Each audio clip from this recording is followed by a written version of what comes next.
حضور نے فرمایا جس نے جان بوجھ کے نماز چھوڑی اس نے تو رب کے رب ہونے کا انکار کیا ہے۔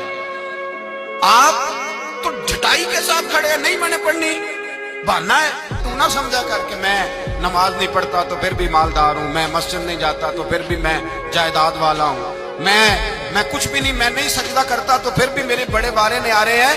ملا رومی رحمت اللہ علیہ فرماتے ہیں مالک سزا دیتا ہے، اللہ سزا دیتا ہے، سزا۔ حضور کیا؟ فرمایا پیسے دے کے، اولاد دے کے، جائیداد دے کے، کہتا یہ سارا کچھ لے، باہر نکل جا، میرے گھر نہ آنا، نکل جا یہاں سے میرے گھر۔ اسے سجدے کی توفیق اگر اللہ نہیں نہ دیتا تو سمجھا ہی نہیں، یہ تو سزا ہے رب کریم کی۔ اس نے تجھے سارا کچھ دے کے اپنے گھر سے نکال دیا کہ نکل جا، نکل جا، کوئی شے نہیں، اور جسے کچھ بھی نہیں دیا۔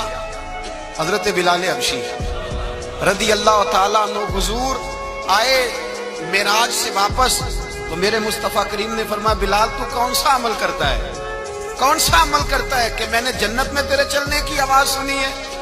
تو حضرت بلال حبشی رضی اللہ تعالیٰ عنہ رو پڑے، کہنے لگے محبوبہ میرا کوئی عمل آپ کی آنکھوں سے اوجھل تو ہے نہیں حضور، بس ایک میرے اندر ہے بات جو میں نے پکی کی ہوئی ہے۔ محبوب نے فرمایا وہ کیا؟